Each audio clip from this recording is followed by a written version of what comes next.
momento de escuchar el sermón a cargo del pastor Cristian Schelge, presidente de la Unión de Iglesias Cristianas Evangélicas del Perú, quien compartirá la reflexión esta mañana.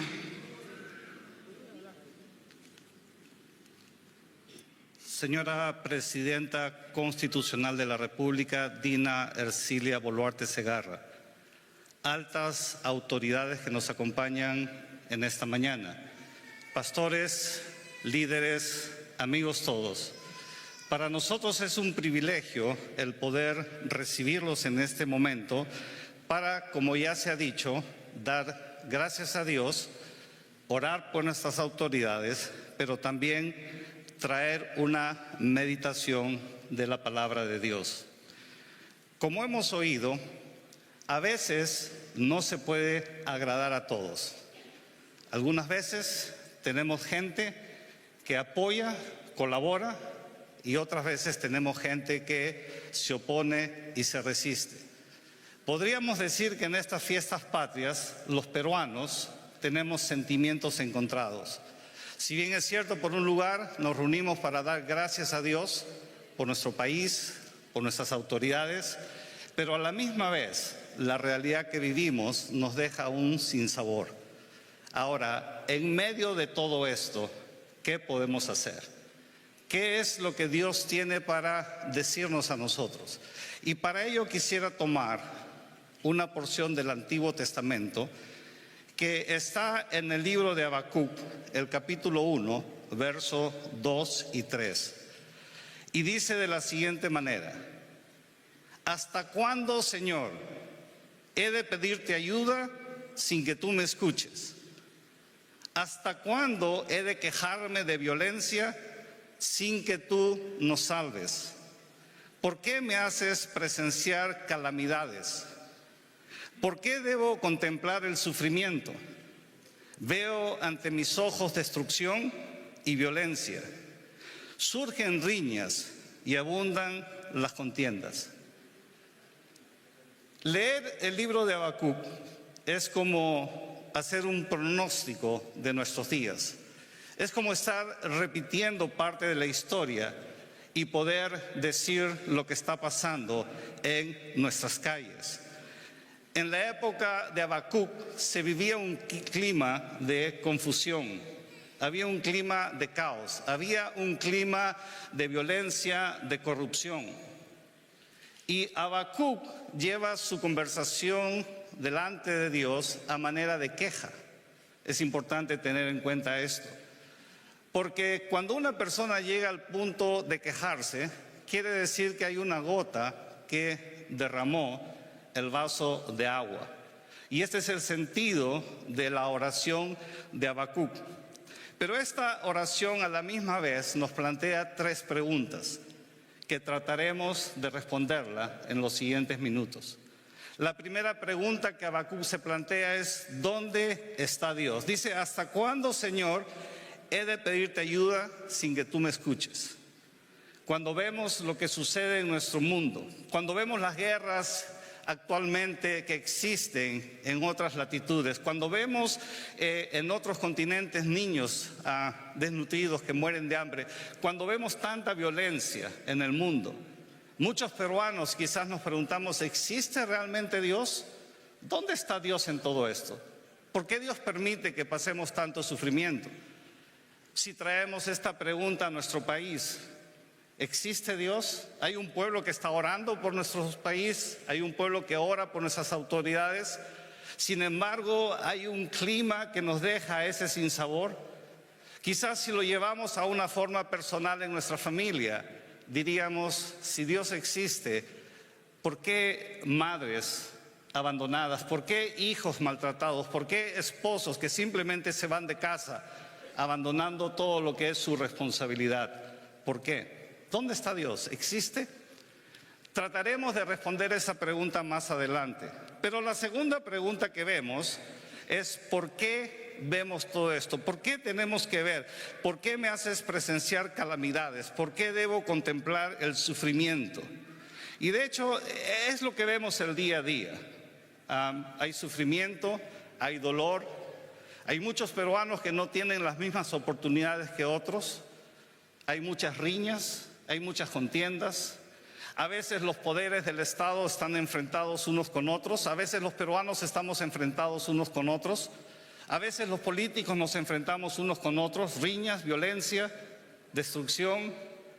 ¿Por qué tenemos que ver tanta maldad los peruanos? ¿Por qué tenemos que ver tanta violencia? ¿Por qué tenemos que ver gente inocente que muere en las calles por la delincuencia, por el sicariato?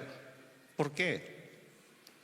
Y la tercera pregunta que Habacuc se hace es, ¿hasta cuándo veremos todo esto? ¿Hasta cuándo? ¿Hasta cuándo he de quejarme de la violencia sin que tú nos escuches? Creo que como país, si hablamos solamente de la última década, de los últimos 10 años, vemos tantas cosas injustas que nos puede llevar a la queja.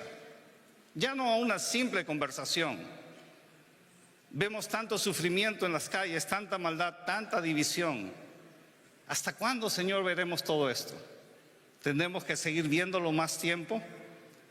Y estas son las 3 preguntas que Habacuc hace delante de Dios. Y vamos a ir respondiendo una por una. Ahora, sabemos que Dios existe y que Dios es real. Y cuando Habacuc dice, ¿hasta cuándo Dios vas a permitir? ¿Dónde estás? Parece que no me escuchas.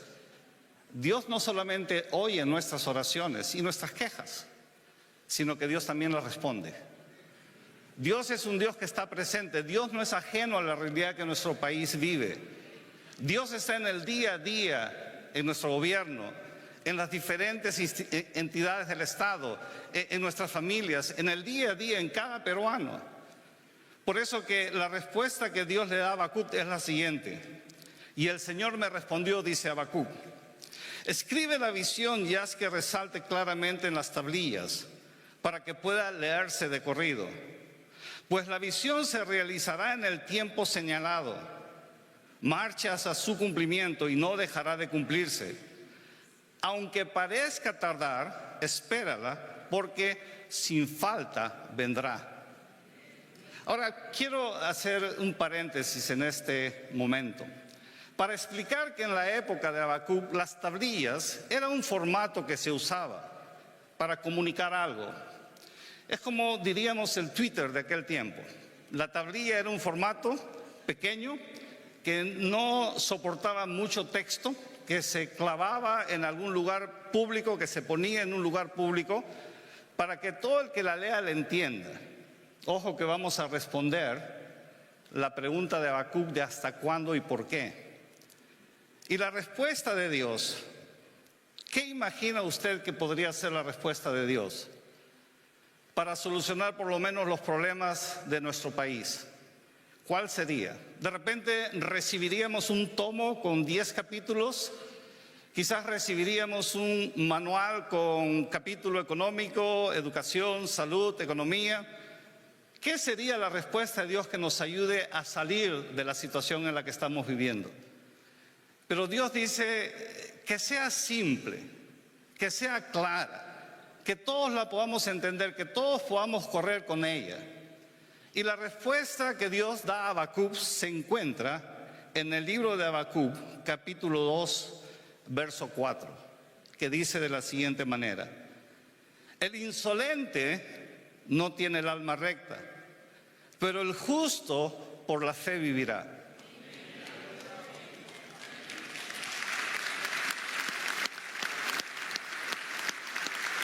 Esa es la simple, sencilla, pero profunda respuesta de Dios a Habacuc por sus cuestionamientos, por sus quejas, por sus preguntas.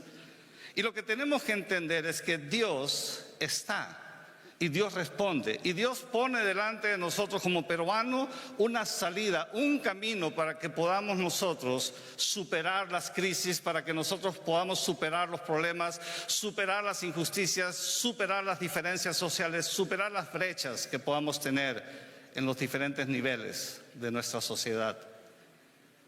La palabra dice que hay 2 tipos de personas: el insolente, que no tiene el alma recta, pero el justo, que por su fe vivirá. ¿Quién es el insolente que no tiene el alma recta? Podríamos decir que aunque esta declaración suena fuerte, el insolente que no tiene el alma recta simplemente es la persona que, confiando en sí mismo, dice no necesitar la ayuda de nadie más. Podríamos decir una persona autosuficiente, orgullosa en cierta manera. Una persona que no necesita el consejo de nadie ni de nada porque por delante van sus propios intereses, sus propias propuestas, sus propios planes. Y si no necesita el consejo de nadie, menos el consejo de Dios. Es la persona que dice no necesito a Dios en mi vida. Bueno, creo en Dios. Claro, creo en Dios. Pero hasta ahí nomás llega mi fe. Por eso que Isaías capítulo 29, verso 13 dice, porque este pueblo se acerca a mí con su boca y con sus labios me honra, pero su corazón está lejos de mí. Recuerde que estamos hablando de dos preguntas que Habacuc hizo. ¿Por qué vemos esto? ¿Y hasta cuándo lo veremos? El por qué es porque hay personas que no toman en cuenta a Dios y su palabra en sus vidas, en sus decisiones, en sus planes. Y al tomar sus propios criterios para conducirnos en diferentes niveles, se equivocan. Y obviamente los resultados los vivimos todos. ¿Por qué vivimos lo que vivimos? ¿Será que como sociedad creemos en Dios pero a la misma vez lo hemos dejado de lado? ¿Será que como sociedad hemos dejado de considerar Dios como un consejero en nuestras vidas? Porque a veces se piensa que Dios existe para temas solamente espirituales, o por decirlo de alguna manera, el Evangelio es para ir al cielo. Pero todavía vivimos en esta tierra. Y podría decirles que el Evangelio no solamente nos conduce en un camino al cielo, sino que el Evangelio también nos da una pauta para poder vivir en esta tierra. La palabra de Dios tiene todo lo que nosotros necesitamos para cada área de la vida, para cada decisión que nosotros podamos tomar. Por eso que la explicación al por qué vemos lo que vemos es esa. Pero la pregunta es ¿hasta cuándo? Y creo que la respuesta cae por su propio peso. Es hasta que los peruanos podamos tener en cuenta a Dios en nuestras vidas. Por eso dice, el justo por su fe vivirá. Ahora, nos preguntaremos, ¿quién es el justo? Porque claro, la declaración de justo es quizás una persona que es intachable al 200%, que cumple con todas las normas y todas las exigencias morales y sociales. Pero la Biblia dice a la misma vez que no hay justo ni aun uno. Y entonces, si no hay justo ni aun uno, ¿cómo dice que el justo por su fe vivirá? ¿Será esta una contradicción de la palabra de Dios? Claro que no. Porque cuando Habacuc recibe esta respuesta de Dios, el justo por su fe vivirá, está hablando de un momento en la historia que se iba a realizar a futuro. Por eso que le dice, esta es la visión, espérala, sin falta vendrá, aunque parezca tardar, llegará. Y ese momento en la historia es el momento en el cual nuestro Señor Jesucristo fue a la cruz del Calvario y llevando en esa cruz nuestros pecados, llevando en esa cruz nuestros errores, nuestras faltas, nuestras imperfecciones, Él asumiendo nuestro lugar en esa cruz. Desde esa cruz Él nos dio lo que conocemos como la justificación. Entonces somos justos no por algo de nosotros, no por algo propio del ser humano, porque sabemos que el ser humano, sus pensamientos y sus motivos no siempre son los correctos.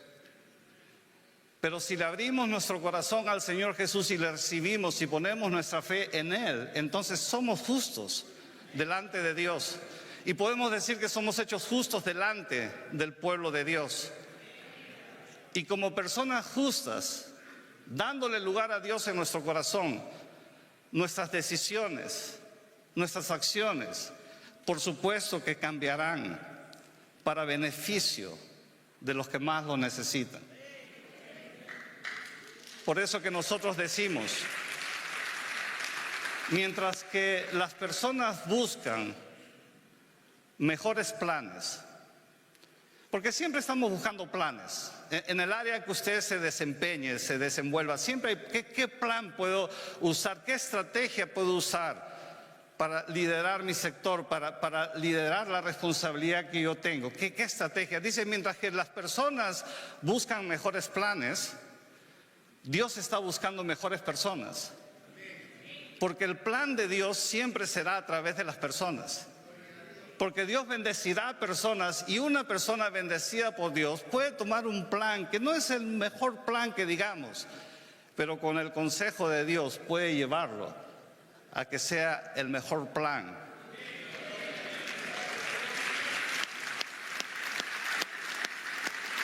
Sin embargo, el plan más perfecto, el plan mejor ideado, puesto en manos de una persona que no cree necesitar ayuda de nadie, puede echarlo a perder totalmente. Y eso lo hemos visto varias veces. Por eso que en el pasaje que hemos leído al principio, dice que Dios eligió a David y lo puso en el lugar más importante. ¿Dónde está usted en este momento liderando? Cada uno de nosotros ocupa el lugar más importante, desde la señora presidenta con la responsabilidad, la alta responsabilidad de conducir nuestra nación, los señores ministros, los señores congresistas, los miembros de las Fuerzas Armadas, de las Fuerzas Policiales, los pastores que estamos aquí, los padres de familia, las madres de familia, los jóvenes. Cada uno de nosotros tiene el lugar más importante en el cual ejercer su influencia y su liderazgo para bendecir su familia, para bendecir a aquellos que están con él. Por eso que dice, y esto es lo que el Dios que ayuda a Israel me dijo: el rey que me toma en cuenta en todo lo que hace es justo con su pueblo. La persona más importante que me tome en cuenta será justo con su pueblo. Y el resultado de ser justo con su pueblo, con sus subordinados, con su familia, con la gente que colabora con ellos, es lo que vemos aquí en el verso 4 de 2 de Samuel capítulo 23. Es como la luz de la mañana y como el sol después de la tormenta, le hace bien a la tierra y hace crecer la hierba. Eso es lo que necesitamos en nuestro país. Hombres y mujeres que sean como la luz de la mañana, como el sol después de la tormenta, que nos hagan sentir, que nos hagan experimentar que es posible vivir en armonía, que es posible vivir a pesar de nuestras diferencias, en respeto, en consideración. Entonces, ¿qué hacemos? El libro de Tito dice lo siguiente: el amor de Dios nos enseña que debemos de dejar de hacer el mal y no desear lo malo en este mundo. También nos enseña que en este mundo debemos de ser honestos y fieles a Dios y pensar bien lo que hacemos. Así debemos de vivir. Así debemos de vivir, pensar bien lo que hacemos, dejar de hacer el mal, dejar a un lado las riñas y las diferencias, poder construir un país diferente, orando por nuestras autoridades, orando por este tiempo en el que vamos a entrar con próximas elecciones, para que no sigamos diciendo ¿hasta cuándo, Señor? ¿Por qué, Señor? El Perú es un país bendecido. El Perú tiene gente bendecida. El Perú tiene todas las posibilidades para salir adelante de cualquier crisis en la que puede estar.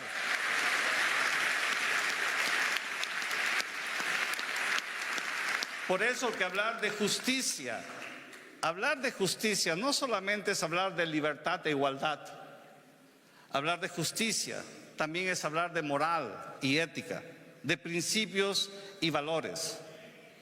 Porque de esta manera realmente vamos a poder construir un país diferente. Quiero terminar esta reflexión con el versículo 5 del segundo libro de Samuel, capítulo 23, que es el que se ha leído al principio. Dice: Dios hizo un pacto conmigo, un pacto seguro y bien hecho que durará para siempre. Por eso mi familia siempre estará segura y Dios cumplirá todos mis deseos. Hoy en día que se habla mucho acerca de las alianzas, tenemos una cantidad sorprendente de opciones para las próximas elecciones. Se está hablando de las alianzas. ¿Quién se alía con quién? De hecho, no estoy aquí para recomendar nada. Bueno, sí, tengo una recomendación que quiero hacerle. No importa si usted está liderando una plancha, si usted está liderando un partido o una candidatura. Quiero hablarle a todos los peruanos y peruanas en esta mañana. Sea usted la persona que sea y el cargo que ocupe, ¿por qué no hace una alianza, pero con Dios? ¿Por qué no hace una alianza con Dios en su corazón? Y toma en cuenta a Dios en todo lo que hace. Pastor, ¿en todo? Sí, en todo. A usted le sorprendería si usted pudiese leer la palabra de Dios, la Biblia, que a veces la tenemos ahí en un lugar de la casa, ¿no? O de repente la llevamos el domingo a misa o a la iglesia, al culto. Usted se sorprendería todo lo que ella contiene, todo el consejo que tiene. No hay un área que está fuera del consejo de la palabra de Dios. Dios hizo un pacto conmigo, un pacto seguro y bien hecho. Estas son las alianzas que deberíamos de hacer, que durará para siempre. No por 5 años, no por 10 años. Será una alianza para toda la vida que pueda tener segura para siempre a mi familia, a mi pueblo, a mi país, a mis conciudadanos. Será una alianza que bendecirá a nuestro país. ¿Qué le parece si por un momento tomamos un tiempo de poder meditar en esta reflexión? Y si usted quiere hacer una alianza con el Señor, ahí donde está, solamente con su pensamiento dígaselo a Dios: Señor, quiero hacer una alianza contigo. Él conoce, Él está aquí, Él está con nosotros, Él sabe, Él ha oído nuestras quejas, Él ha oído nuestros lamentos, Él conoce nuestras inseguridades, Él sabe nuestras deficiencias, Él conoce nuestras carencias, pero también Él es quien puede darnos todo lo que nosotros necesitamos para hacer el bien. Y no solamente hacer el bien, sino hacer las cosas bien hechas. Que Dios les bendiga. Gracias, Pastor Cristian Schelge, por la reflexión que ha compartido con nosotros esta mañana.